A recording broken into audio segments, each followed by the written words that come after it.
거룩한 예배로 나오신 성도님들을 주님의 이름으로 환영합니다. 맑고 높아진 가을 하늘처럼 여러분의 마음에서도 어두운 그늘이 사라지고 맑아지고 높아지기를 주님의 이름으로 축복합니다.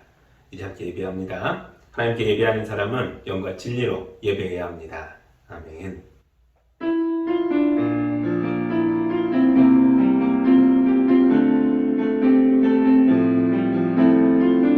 사랑의 하나님 아버지, 우리를 거룩한 예배자로 불러주셔서 감사합니다. 오늘 거룩하게 구별하여 드리는 우리 예배를 흠양하여 주시고 홀로 영광을 받아 주옵소서.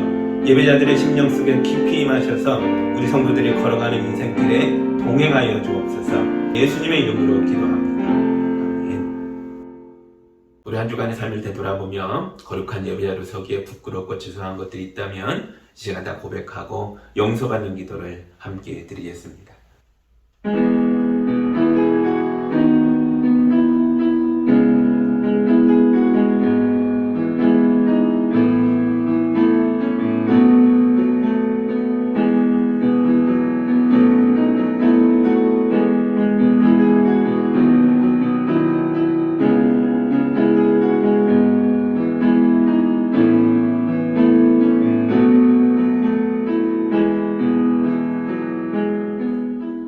우리 주님이 주시는 용서와 치유와 화해의 말씀을 들으시기 바랍니다. 사람의 소행이 어떠한지 내가 보아서 다 알고 있다. 그러나 나는 그들을 고쳐주겠다. 그들을 인도하여 주며 도와주겠다. 슬퍼하는 사람들을 위로하여 주겠다. 이제 내가 말로 평화를 창조한다. 먼 곳에 있는 사람과 가까운 곳에 있는 사람에게 평화가 있어라. 주님께서 약속하신다. 내가 너를 고쳐주마. 아멘. 찬송가 305장 우리 함께 찬양하겠습니다.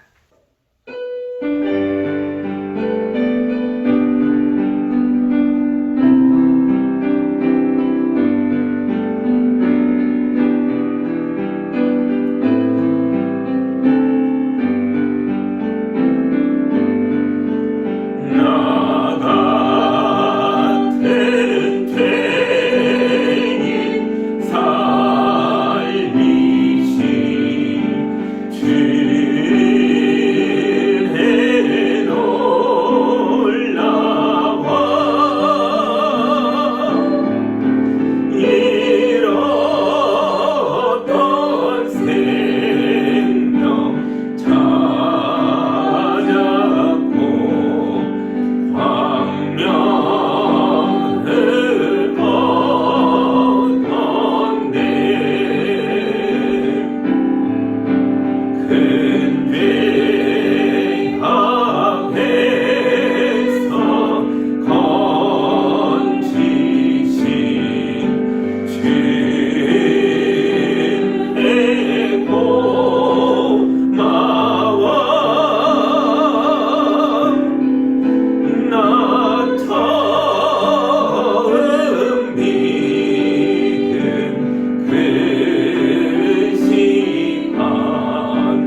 주시는 하나님의 말씀은 마태복음 21장 42절에서 46절입니다.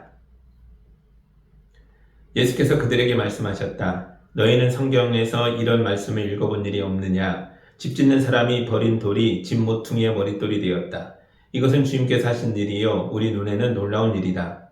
그러므로 나는 너희에게 말한다. 하나님께서는 너희에게서 하나님의 나라를 빼앗아서 그 나라의 열매를 맺는 민족에게 주실 것이다. 이 돌 위에 떨어지는 사람은 부스러질 것이요 이 돌이 어떤 사람 위에 떨어지면 그를 가루로 만들어 놓을 것이다. 대제사장들과 바리새파 사람들은 예수의 비유를 듣고서 자기들을 가리켜 하시는 말씀임을 알아채고 그를 잡으려고 하였으나 무리들이 무서워서 그렇게 하지 못하였다. 무리가 예수를 예언자로 여기고 있었기 때문이다. 아멘. 저는 기도합니다. 하나님 감사합니다. 우리 예수님께서 우리 인생의 모퉁이, 머릿돌이 되어주시겠다는 말씀을 읽었습니다. 예수님 붙잡고 우리에게 주어진 삶을 담대하게 살아가도록 인도하여 주옵소서. 예수님의 이름으로 기도합니다. 아멘. 우리나라 궁전들을 가서 보면 거대한 나무 기둥 밑에 돌을 받쳐놨습니다. 이걸 초석이라고 합니다. 주춧돌이라고도 하죠. 우리나라는 비가 많이 오는 곳이라서 나무 기둥에 비가 직접 닿으면 이 나무가 썩어버리잖아요. 그래서 돌을 받쳐서 땅 위에서 띄워놓도록 만든 거죠. 한옥 지붕의 처마를 봐도 유럽이나 이런 다른 나라들에 비해서 굉장히 깁니다. 이것도 다 들이치는 비를 막기 위해서입니다. 목조 건물은 비가 들이치면 나무가 썩어버리기 때문에 우리나라는 비가 많이 오는 지역이니까 비를 막는 장치들이 곳곳에 되어 있는 거죠. 외국에서 온 손님들을 경복궁으로 모시고 가서 이런 이야기를 들려주면 굉장히 재밌어 합니다. 우리나라 궁전들이 아름답기만 한 게 아니고 과학적으로나 기능적으로도 매우 우수하다는 것을 알게 되면서 모두 감탄을 합니다. 우리가 외국에 가서도 비슷한 경험을 하게 됩니다. 한국에는 없는 건물들이 각 나라마다 있는데 그게 그렇게 지어진 이유들이 다 있다는 거죠.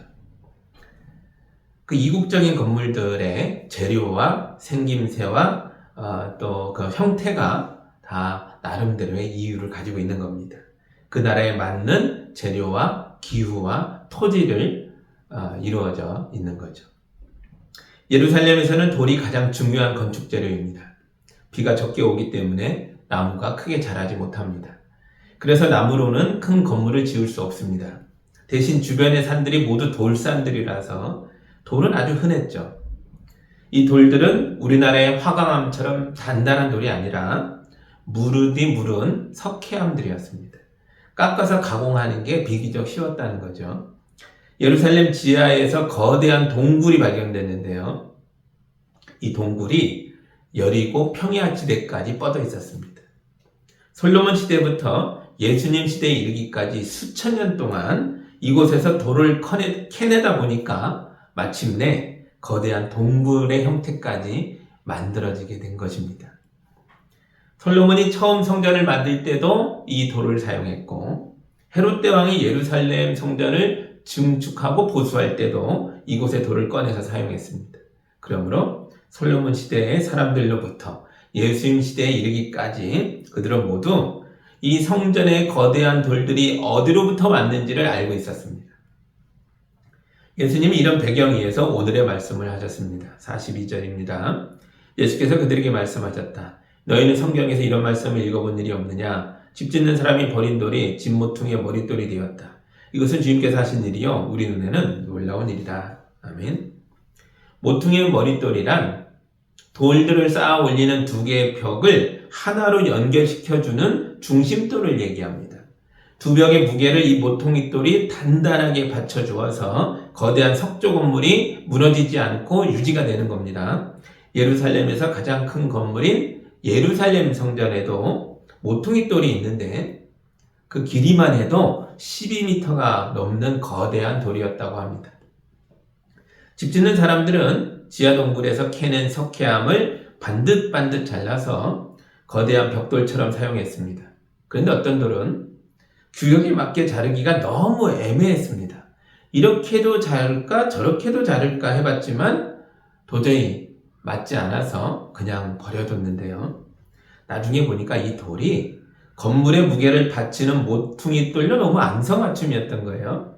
그래서 버렸던 돌을 다시 가져와서 이 돌 위에 건물의 벽을 이루는 돌들을 쌓아 올라갔더니 튼튼한 건물로 완성이 됐다는 거죠.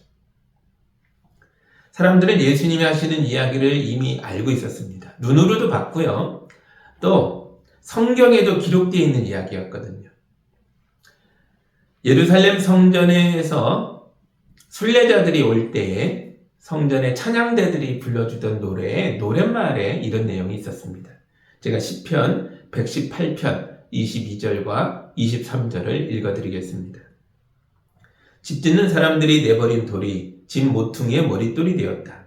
이것은 주님께서 하신 일이니 우리의 눈에는 기이한 일이 아니랴. 아멘. 시편 118편은 순례자들이 성전 안으로 들어올 때에 성전의 찬양대들이 불러주던 노래말입니다. 순례자들이 길에서 만났던 고난들이 많았겠죠. 그런 이야기들이 그 118편 앞부분에 많이 나옵니다. 적들을 만났다, 큰 환난을 겪었다, 그런데 주님의 이름 붙들고 이겨냈다, 이런 말들이 계속 있고요. 그리고 마침내 모든 어려움을 물리치고 예루살렘 성전까지 도착했습니다. 그들의 행색이 거짓골이어서 집 짓는 사람들이 버린 돌처럼 보였다는 거죠.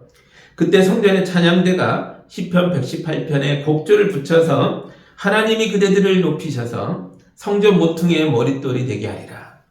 하나님이 그대들을 성전의 머릿돌로 삼은 걸 보고 그대들을 괴롭히던 자들이 너무 놀라 자빠질 것이다. 이렇게 노래해 준 겁니다. 성전에 도착한 순례자들이 이 노래를 함께 부르면서 너무 행복했을 것 같습니다. 그러나 예수님에게는 아니었습니다. 성전의 대제사장들과 성전의 찬양대가 예수님을 향해서는 대단히 적대적이었습니다. 예수님이 성전에 들어가서 가르치고 계실 때에 대제사장들과 바리새파 사람들과 백성의 장로들이 다가와서 예수님께 시비를 걸었습니다. 그리고 예수님이 사람들에게 천국 복음을 전하고 하나님 나라를 선포하는 걸 강력하게 막았습니다. 23절을 읽어드립니다. 예수께서 성전에 들어가서 가르치고 계실 때에 대제사장들과 백성의 장로들이 다가와서 말하였다. 당신은 무슨 권한으로 이런 일을 하시오? 누가 당신에게 이런 권한을 주었소? 무슨 권리로 복음을 전하냐고 따져 묻고 있습니다. 그들은 성전의 돌들이 어디서 왔는지는 잘 알고 있어요. 그들은 시편 118편의 노래를 매일 흥얼거리던 사람들입니다. 그러나 정작 예수님을 봤을 때에는 이분이 어디로부터 왔는지 모르겠다는 거예요. 왜냐하면 그들이 정한 규격에 맞지 않았기 때문입니다. 그들이 예수님을 이렇게도 해보고 저렇게도 봤지만 도저히 자기들이 정해놓은 규칙에 예수님을 끼워 맞출 수가 없었습니다. 그래서 그들은 이제 예수님을 버리려고 합니다. 버리는 것도 그냥 버리는 게 아닙니다. 그들은 예수님을 십자가에 달아서 죽여서 버릴 생각입니다. 예전에 어떤 교회 장로님들이 하는 소리를 들은 적이 있습니다. 이 장로님들이 그래요. 우리 교회 목사님은 너무 성경만 이야기하고 예수만 이야기해서 교회가 부흥하지 못한다는 겁니다. 그래서 이 목사님을 내보내고 새로운 목사님을 모시고 싶은데 이번에는 대학에서 경영학을 전공한 분이 오면 좋겠다. 이런 얘기를 장로님들끼리 나누시더라고요. 이분들은 예수님과 주의 말씀에 대한 전문가를 모시는 대신 프로그램의 운영이나 경영의 전문가인 목사를 모시고 싶은 겁니다. 저는 그분들의 이야기에 충격을 좀 받았습니다. 그러면 그 교회는 교회가 아니라 회사일 것 같거든요. 목사도 목사가 아니라 전문 경영인이나 CEO나 뭐 이런 거 아니겠습니까?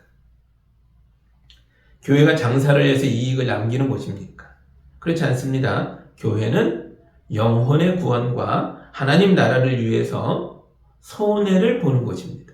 우리는 이런 손해를 가지고 거룩한 낭비라고 부릅니다. 하나님의 아들이신 예수께서 인간의 몸으로 이 땅에 오셨습니다.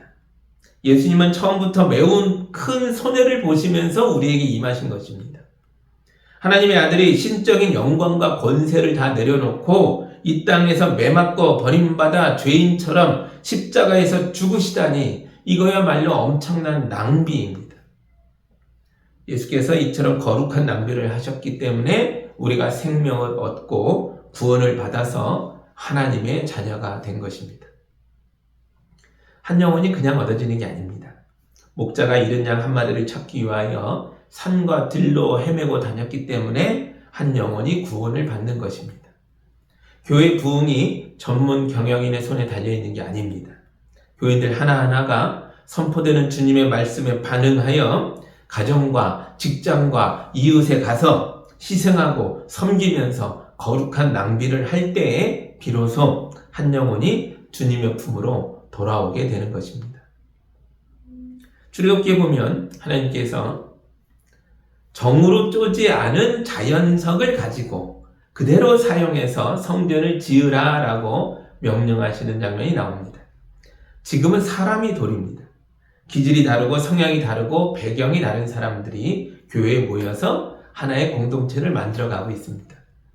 이건 정말 어려운 일이지만 우리에게는 모퉁이 돌이신 예수님이 계시기 때문에 할 수 있는 일입니다. 우리는 우리의 교회를 건강하고 아름답게 세워갈 수 있습니다. 모퉁이 돌은 두 벽을 하나로 연결하여 튼튼한 건물이 되게 하는 역할을 합니다. 교회를 교회되게 하고 성도들을 하나로 묶어주는 힘은 우리 주 예수 그리스도인 줄 믿습니다. 우리가 예수님과 연합할 때에 우리의 교회가 아름답게 세워질 것입니다. 우리 가정도 마찬가지입니다. 많은 부부가 경제적인 이유를 가지고 다툽니다. 권위의 문제로 관계가 어긋나버리는 부모와 자녀도 있습니다. 물론 가정의 경제가 중요하고 가정의 질서와 부모의 권위도 중요합니다. 그러나 이 모든 것들을 하나로 묶어주는 것이 있어야 합니다. 바로 예수 그리스도입니다.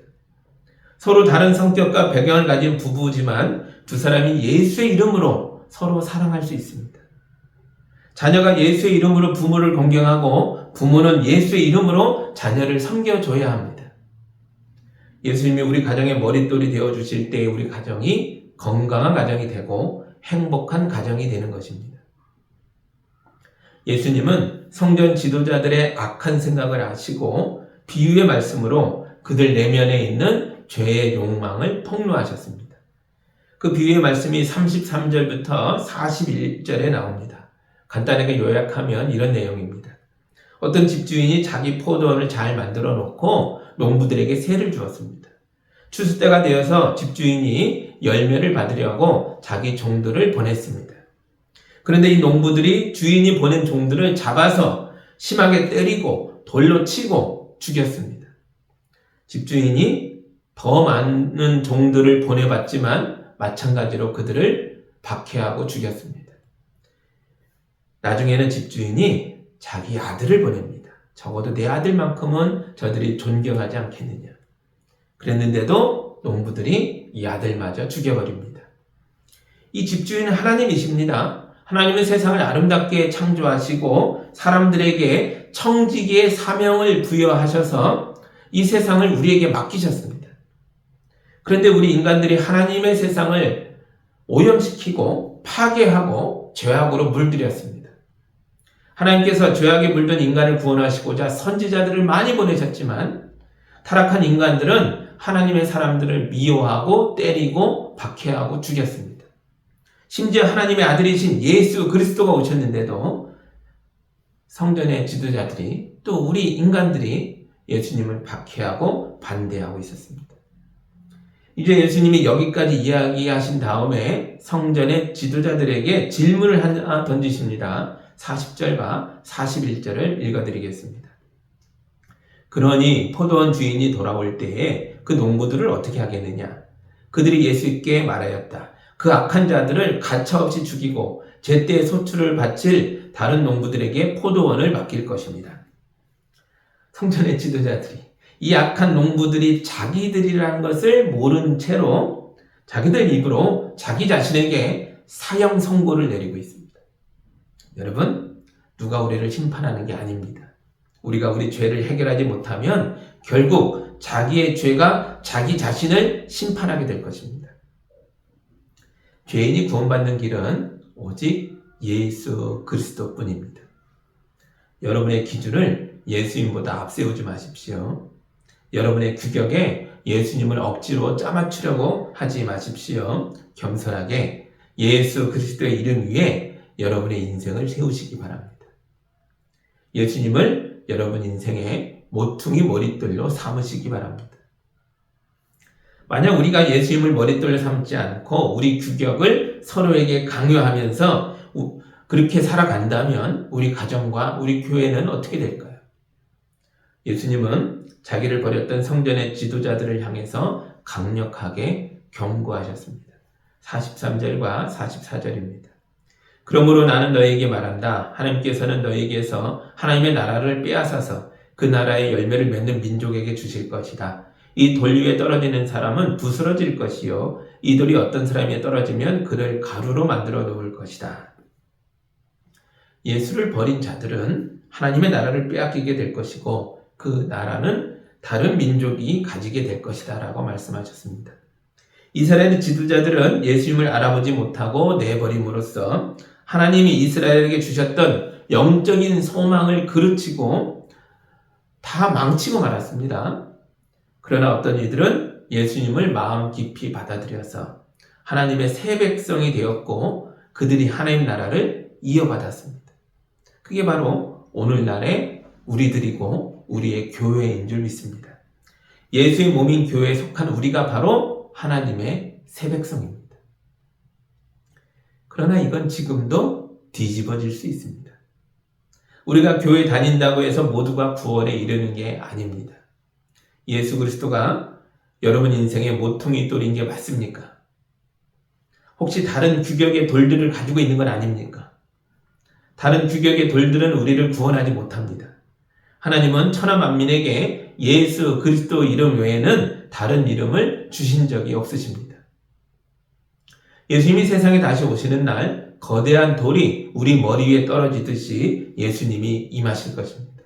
그때 예수의 이름 위에 자기 인생을 세운 자들은 구원을 받을 것이나 예수의 이름이 아닌 다른 규격의 돌 위에 인생을 세운 자들은 이 돌로 심판을 받아 가루가 될 것입니다. 우리는 주님의 말씀을 들을 때에 베레아 지역의 사람들처럼 들어야 합니다. 사도 바울이 베레아 사람들에게 예수의 복음을 전했을 때 그들은 아주 기꺼이 이 말씀을 받아들였고 그것이 사실인지 알아보려고 날마다 성경을 상고하였습니다. 주님의 말씀을 지나가는 바람처럼 흐트러 버리지 마십시오. 주님의 말씀을 돌에 새기듯이 여러분 마음에 새기시기 바랍니다. 주님의 말씀을 여러분 인생의 기준으로 삼으십시오. 여러분의 기준으로 가족과 이웃을 대하지 말고 주의 말씀을 기준으로 삼아 여러분의 관계를 형성해 가시기 바랍니다. 이렇게 살아야 비로소 우리 인생이 예수님을 머릿돌로 해서 건축되어 갈 것입니다. 예루살렘 성전에는 11개의 문이 있었다고 합니다. 그 중에서 어떤 문은 너무 예뻐서 사람들이 아름다운 문이라고 불렀습니다. 사도행전 3장에 보면 어떤 장애인이 이 아름다운 문 앞에서 구걸하고 있었습니다. 이 사람의 나이가 40세였다고 나오는데요. 당시의 시대 상황으로 보면 노년의 나이였습니다. 그러니까 이 사람은 태어난 날로부터 노인이 될 때까지 평생 이렇게 성전의 아름다운 문 앞에서 구걸하며 살았던 겁니다. 이 장애인은 성전의 규격에 맞지 않았습니다. 그래서 성전 안으로 들어갈 수가 없었습니다. 이 장애인도 성전의 지도자들이 세운 규격을 받아들였습니다. 그래서 매일 이 아름다운 문 앞까지는 오지만 단 한 번도 그 문턱을 넘어 성전 안으로 들어갈 생각을 하지 못했습니다. 그러나 우리는 아닙니다. 예수 그리스도를 머릿돌로 삼은 사람들은 성전의 지도자들이 세운 규칙이 아니라 오직 예수 그리스도를 따르는 사람들입니다.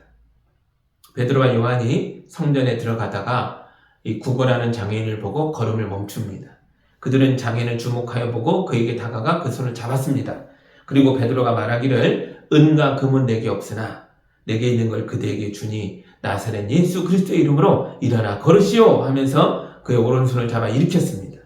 그러자 그가 즉시 다리와 발목에 힘을 얻어서 벌떡 일어나 걸었습니다. 그는 걷기도 하고 뛰기도 하며 하나님을 찬양하면서 그들과 함께 베드로와 요한과 함께 성전에 들어가 하나님을 예배했습니다.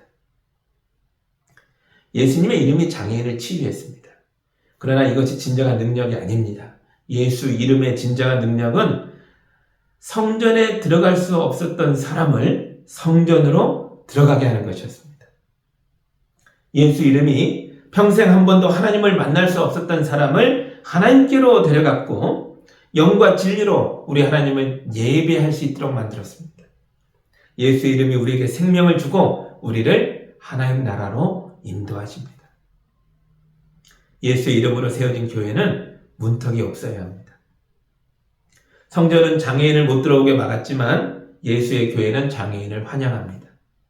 성전은 세리와 창녀와 죄인들을 못 들어오게 막았지만 예수의 교회는 세리와 창녀와 죄인들을 기쁘게 받아들입니다. 다만 교회에 들어온 세리와 창녀와 죄인들은 예수님을 내 인생의 머릿돌로 삼아서 다시는 죄를 짓지 말아야 할 것입니다.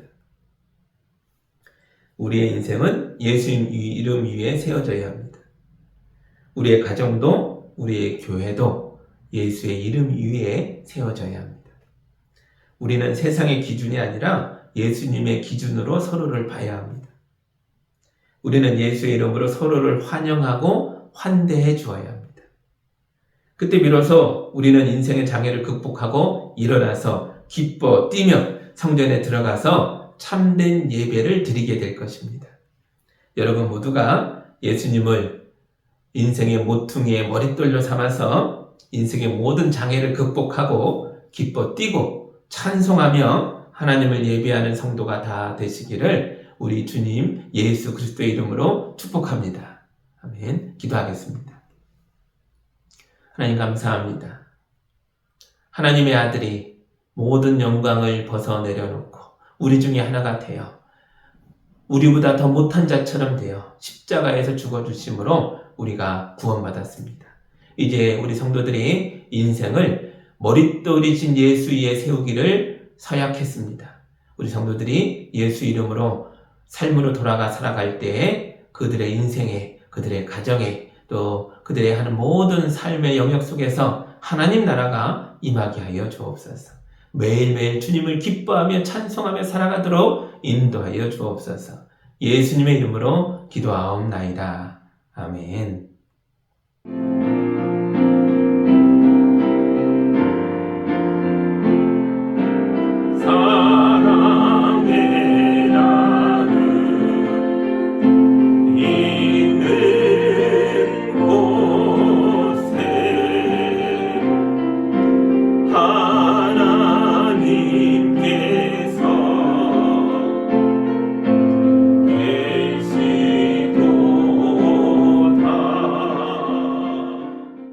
사랑의 하나님 아버지 감사합니다.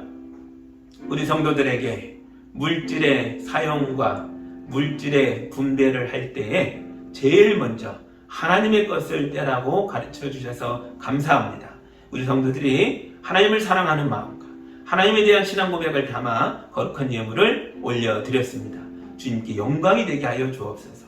주님의 교회를 세우는 데 힘있게 쓰이게 하여 주옵소서. 흘러 차고 넘쳐서 이 땅에 많은 사람들을 건져내고 구원하여 하나님 백성 되게 하는 일에 아름답게 쓰이게 하여 주옵소서.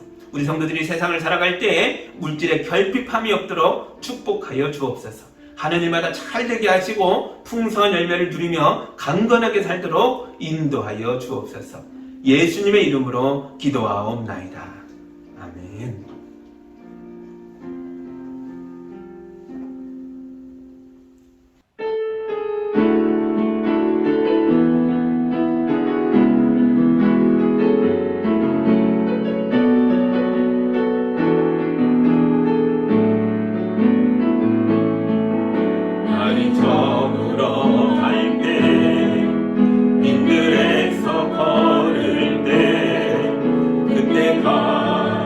하나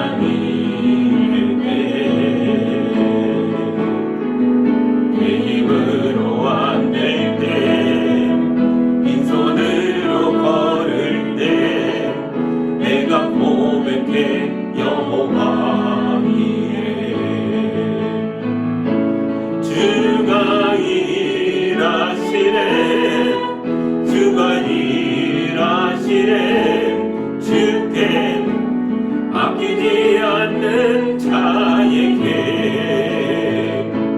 주가 일하시네 주가 일하시네 신뢰하며 걷는 자에게 우리 모인 이곳에 주님 함께 계시네 누리네 아버지 은혜 전문 떡과 물고기 내 모든 걸 드릴 때 모두 고백해 여호와 이래 주가 일하시네 주가 일하시네 주께 아끼지 않는 자에게 주가 일하시네 주가 일하시네 신뢰하며 걷는 자에게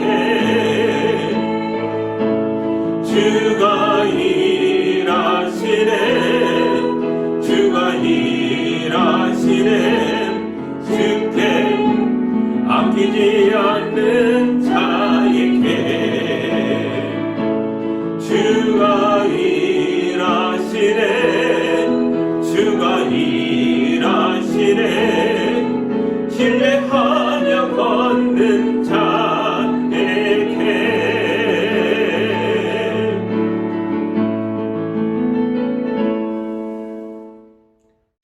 이제는 우리 주 예수 그리스도의 은혜와 우리 하나님 아버지의 크신 사랑하심과 성령님의 교통하심이 주님을 인생의 머릿돌 삼아 담대하게 삶으로 나아가는 성들 위해 이제로부터 영까지 함께하기를 간절히 축원하옵나이다. 아멘.